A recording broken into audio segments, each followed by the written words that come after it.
Thank you for tuning in to the very first step in an extended public outreach process. This process has been kicked off in response to a property owner's application for a general plan amendment and rezoning on a site near you, the vacant golf club at Vistoso. My name is Michael Spaeth, and I am the current planning principal planner for the town of Oro Valley and host of this informational video. Our goal is to ensure everyone is provided with information regarding the upcoming public outreach process, the applicant's proposal, and the next steps. The number one objective is to invite you to participate. The town requires all general plan and rezoning applicants to engage in a community outreach at the front end of the process, as it is important to hear your comments and questions early and often. Does your participation matter?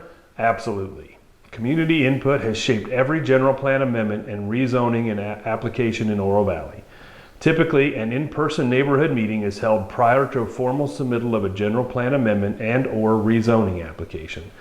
However, the zoning code enables the planning and zoning administrator to approve alternative methods of public outreach when warranted. With the ongoing COVID-19 social distancing requirements, alternative methods are necessary and the best solution under the existing circumstances and timing requirements. Please help us spread the word about this proposal and video. Over 2,700 property owners near the site and the Rancho Vistoso Homeowners Association have been directly notified by mail. Furthermore, the site has been posted with yellow signs in multiple locations. If you weren't notified and wish to be in the future, please send us a request with your name and address to ask@orovalleyaz.gov. Please reference Vistoso Golf when you submit your questions and comments. This video is the first step in what will be an intensive process. It does not, I emphasize not, take the place of a much valued in-person neighborhood meeting.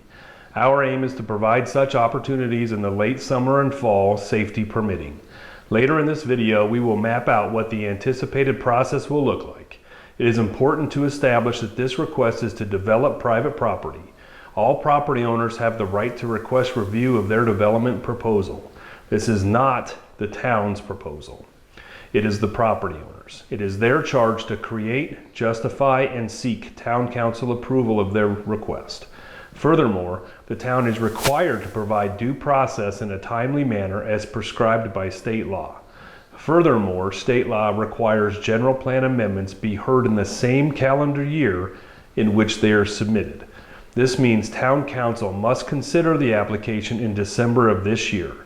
As of today, April 10th, we do not have a formal submittal from the property owner, but we do anticipate one from the applicant by the end of this month.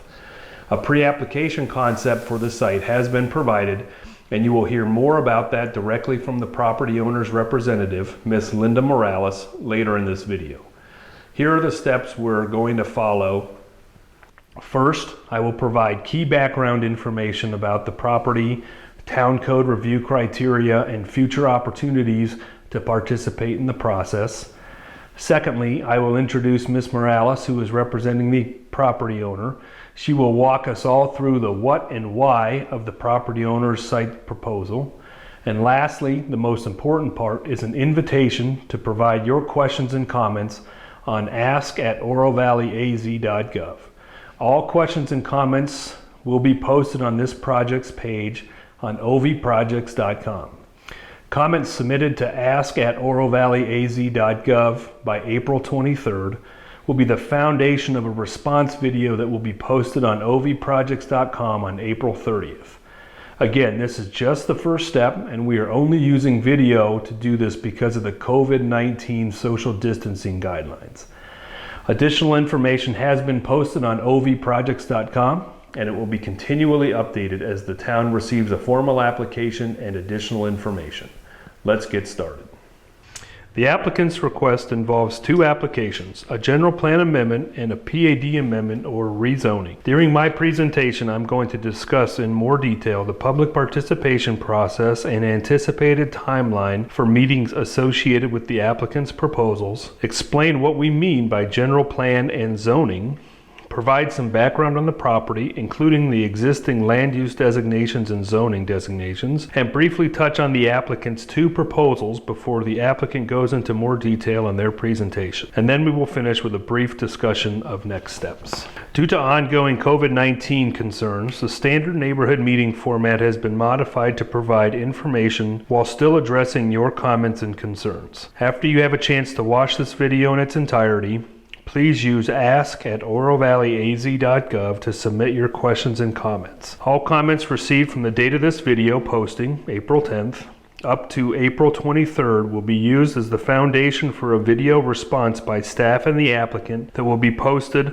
on April 30th. You can email questions, concerns, and comments throughout this project to ask@orovalleyaz.gov. Following a formal submittal, a web-based, fully interactive Zoom meeting will be offered on May 14th.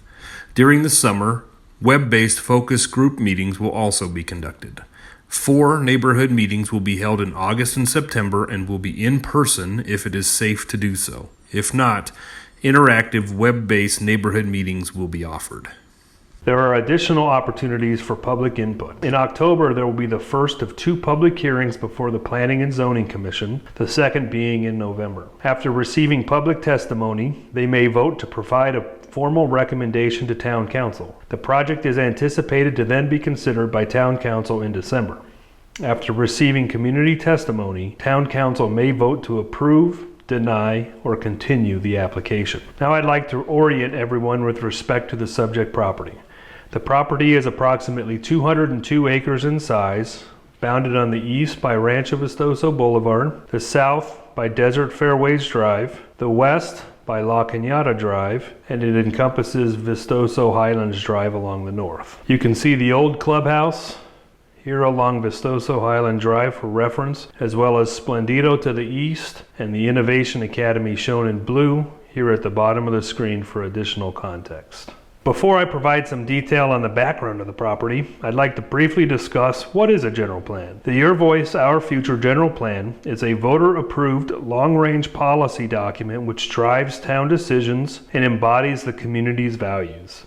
It includes the vision, guiding principles, goals, and policies, as well as the land use map, which show the proposed general uses of all land in Oro Valley. The plan, including the land use map, were ratified by voters in 2016. Property owners have the right to request a land use change to their private property, known as a general plan amendment. The general plan intentionally acknowledged that amendments would be made throughout the life of the plan and specifically states that the amendment process be used because of its robust public engagement process. With that in mind, the plan includes amendment criteria for evaluating amendment proposals, which include general conformance with the vision, guiding principles, goals, and policies of the general plan, a thorough review of how neighbor concerns have been addressed by the applicant as part of their proposal, and for non-residential amendments, an evaluation of whether or not it contributes to the long-term stability of the town. If you'll recall, one of the components of the general plan is the land use map, which applies a land use designation to all property within the town's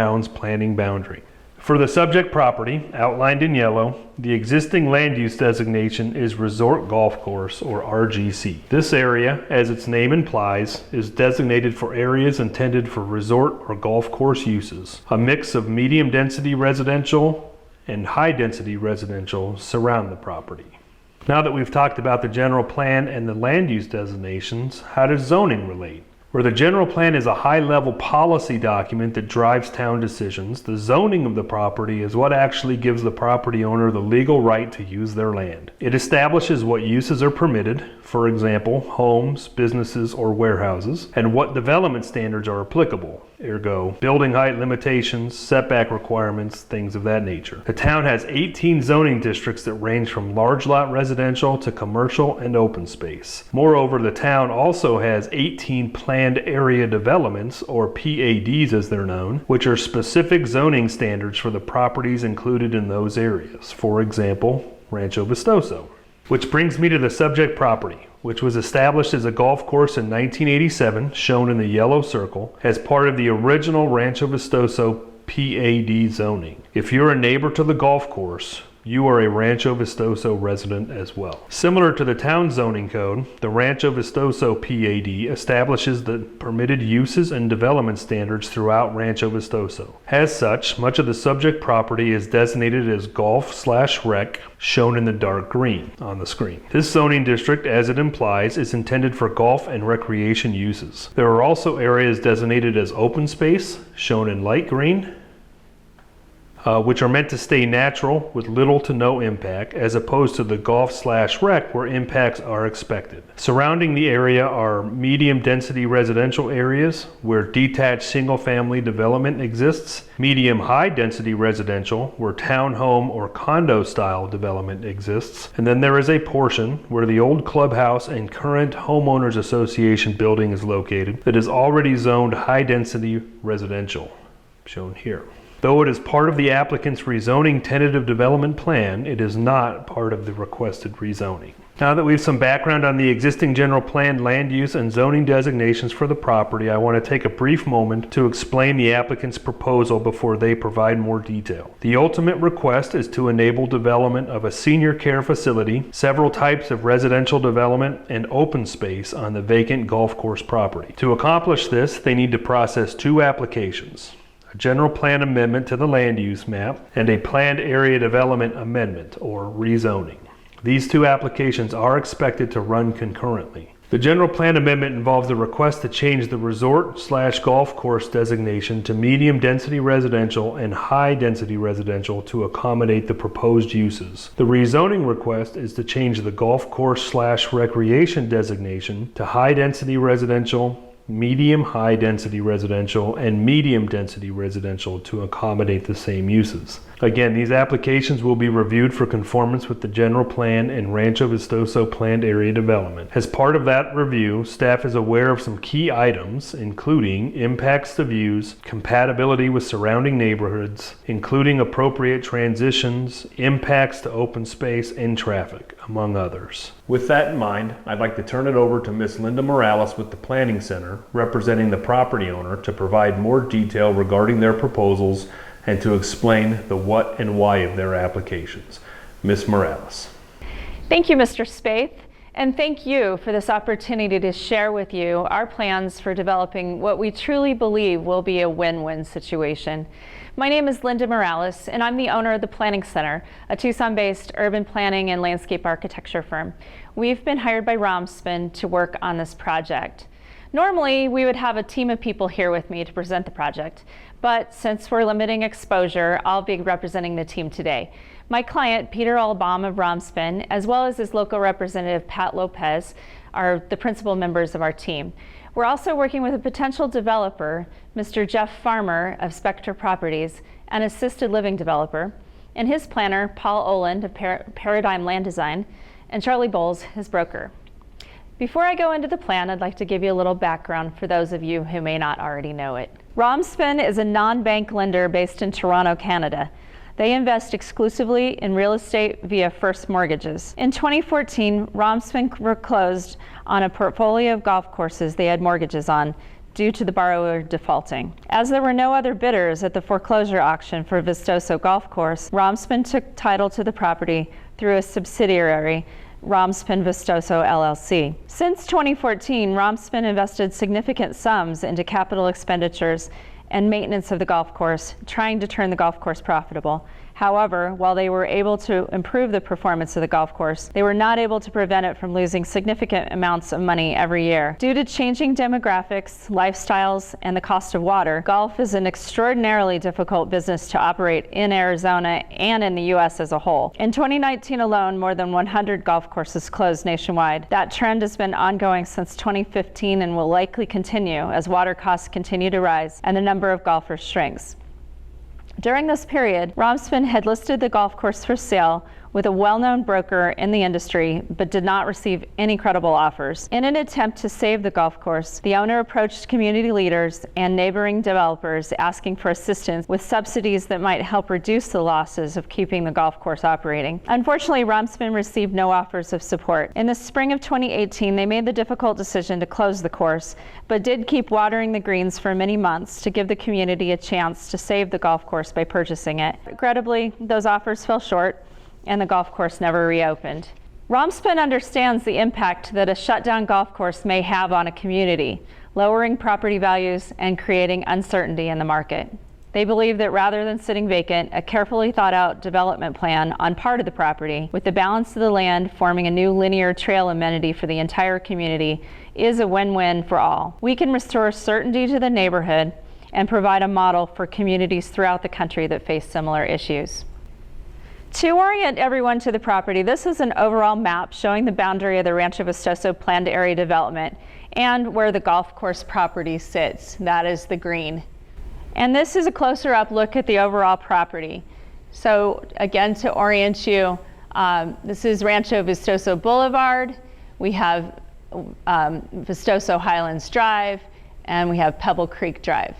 And down on the south, we have Desert Fairway Drive. And this is a map that shows the town of Oro Valley's existing general plan designations for the property, as well as the surrounding neighborhoods. The former golf course property is outlined in red, and the areas we are proposing to redevelop are outlined in the black dashed line. And there. As you can see, most of the former golf course property is designated as resort golf course, reflecting its former use. The exception is the approximately 6-acre parcel where the clubhouse and community center currently sit, which is designated as medium density residential. Romspen owns that parcel, but it is not included in the proposed amendment since it is already zoned for high density residential. I'll explain more about that later in the presentation. Medium density, which is the yellow, is the predominant designation for properties adjacent to the former golf course. Medium density residential allows a density range of 2.1 to 5 residences per acre. There are a couple of other areas that are designated high density residential and have developed as condominiums and townhomes. That is the brown area. The golf casitas are designated as such. High density residential allows 5.1 residences per acre and higher.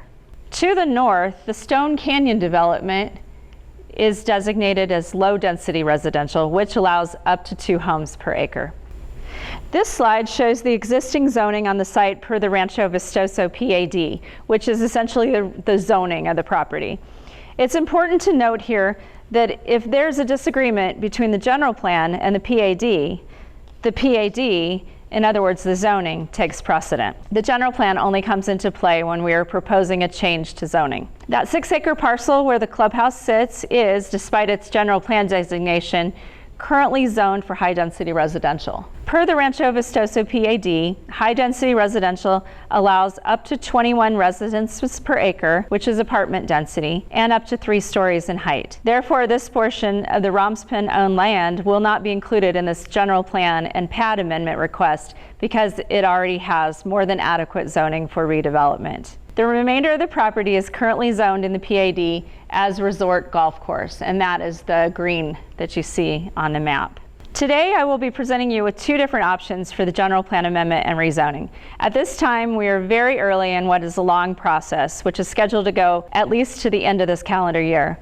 Also, given the uncertainty we are all facing with the pandemic and the volatility of the market, at this stage, we need to have some flexibility as we work through this process.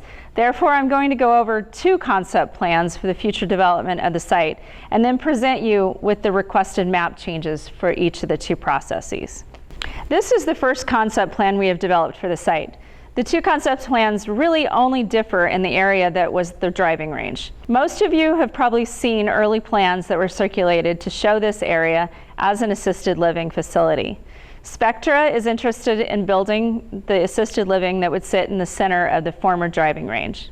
The main building would be a 2-story structure with the center and back stepping down to single story. So the front part right here is the 2-story, and then the middle and the back would be single story. The concept would be to have parking all around the facility and garden and recreation areas for residents around that. Spectrum also may develop independent living to the east of the assisted living facility.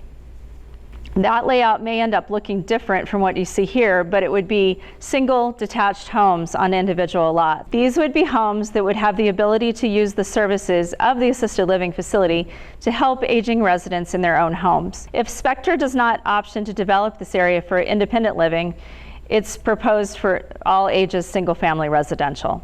The lots we show here are 50 feet by 110 feet, which are the yellow ones, and 50 feet by 120 feet, which are the little darker brown color lots, which is 5,500 to 6,000 square feet, which is similar to some of the lots in the area. We have a minimum setback in this area of 50 feet, but obviously around the assisted living, the setbacks do increase substantially. Going clockwise around the golf course, you will see the existing high-density designated area, the area where the clubhouse now sits, as well as the parcel directly to the south of it, which is currently designated as golf course. We have laid this area out as a casita-style development. Many of you are probably familiar with these types of communities, most of which have been developed in the Tucson area as Tucson rental homes or Avila luxury leased homes. These developments are typically single-story, 1, 2, and 3-bedroom casitas that are targeted toward renters by choice.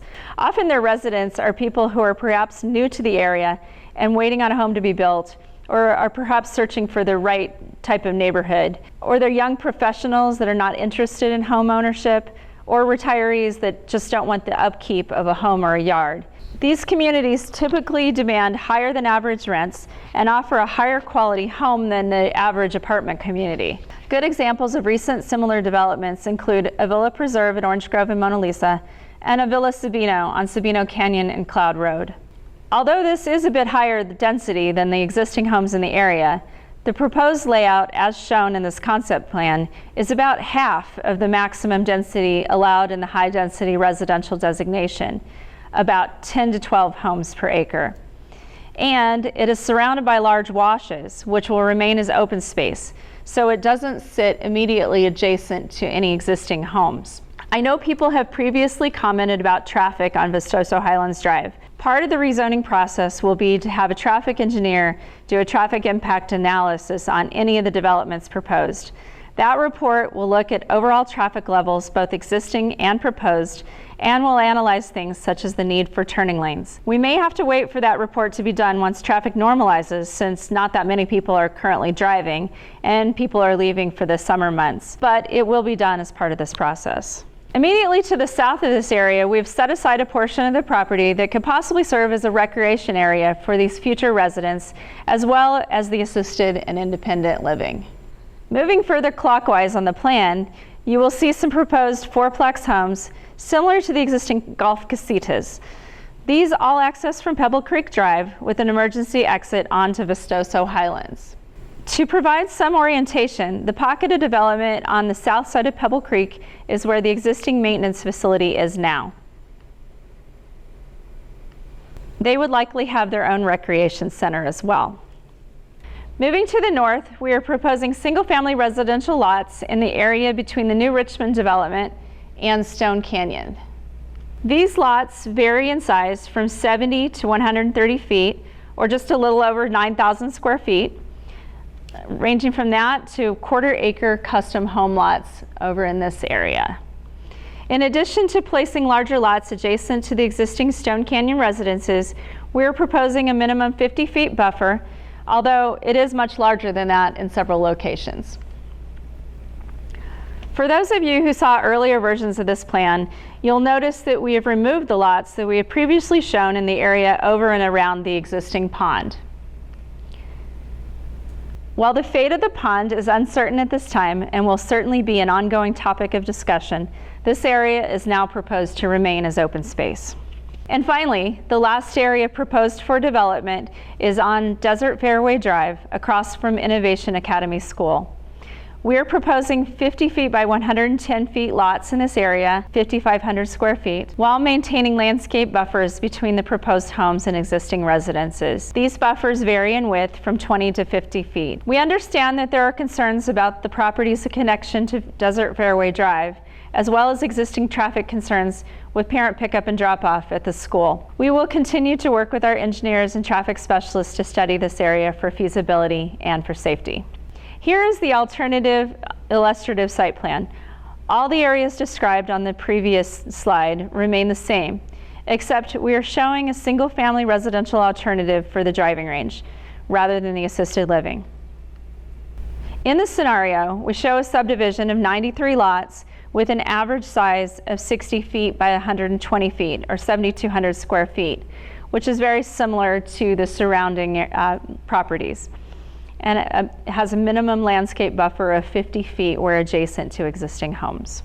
In both scenarios, a continuous loop walking path is proposed as an overall community amenity that will provide connections between all proposed open space along the former golf course. You can see that as a pink line that comes around the entire golf course area. The path generally follows the existing cart path, but has been relocated around proposed developments.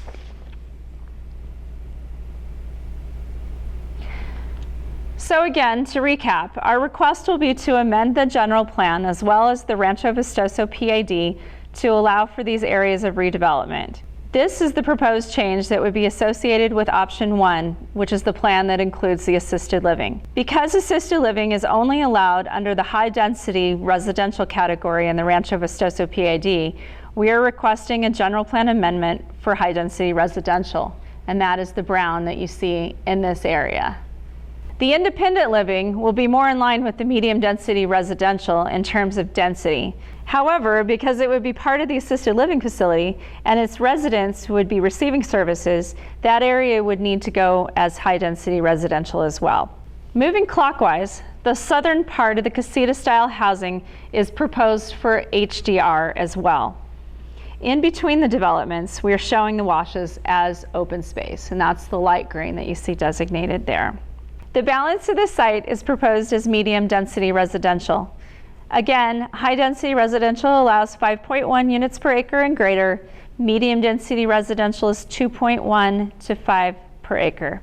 And here's the general plan request if we go with the single family option on the driving range. All that HDR changes down to an MDR, high density down to a medium density in this area. And here are the proposed pad designations for the assisted living option. Again, high density residential to accommodate the assisted and independent living. Medium high density residential for the fourplex area, and medium density for the balance of the site. And here is the proposed pad designations for the single family option. The only change, again, is swapping out the high density residential with medium density for the driving range area. Thank you for your time in viewing this presentation. Please know that we are still in the very early stages of the project. Although it is an unprecedented way of moving forward, we're happy that the town is working with the business community and the public to keep this process moving while still respecting and allowing the public involvement process in a new way. I actually think that it will work out well to get this information out to everyone, since even in a more normal time, many residents would be leaving town for the summer. And then hopefully things will be better toward the end of the year and we can resume in-person meetings when it's safe to do so. We know you will have a lot of questions and comments, and we'll be working hard to answer as many of those as we can. We still have studies ahead of us, including more detailed hydrology, view analysis, and traffic studies, among others. We also are planning to do more focus meetings on the individual areas of the plan so that we can get into the details of each area with the neighbors directly impacted. But at the same time, we also plan to continue discussions about the overall project for those generally interested in the development and the proposed open spaces. We look forward to receiving your comments and questions. Stay safe and healthy, everyone. Thank you, Ms. Morales. I would like to conclude by reiterating how to make your voice heard over the course of this process. The town invites all of you to provide your questions and comments on ask@orovalleyaz.gov. Please reference Vistoso Golf when you submit your comments and questions. All questions and comments will be posted on this project's page on ovprojects.com. Please get busy sending your comments. All comments submitted to ask@orovalleyaz.gov by April 23rd will be the foundation of a response video that will be posted on ovprojects.com on April 30th. Even beyond the first comment period, your ideas and comments will be welcome throughout this entire process. Again, this is just the first step, and we are only using video to do this because of the COVID-19 pandemic and social distancing guidelines. Additional information has been posted on ovprojects.com, and it will be continually updated as the town receives a formal application and additional information. Please use ask@orovalleyaz.gov and ovprojects.com throughout this process to stay informed. We will continue to notify property owners who received a yellow postcard for this informational video and post the property with yellow signs for upcoming events. If you wish to receive a postcard and did not for this video, please reach out via ask@orovalleyaz.gov and provide your name and address, and we will ensure that you are notified next time. Thank you for your care and consideration, especially in these challenging times. Again, I would like to reiterate, it is important to hear your comments and questions early and often. The extent of community participation is what makes Oro Valley a special place. Community input has shaped every general plan amendment and rezoning application in Oro Valley, just as it will on this project. After providing your comments on ask@orovalleyaz.gov, please stay in the know by checking into ovprojects.com and tune in for the next video on April 30th. Thank you.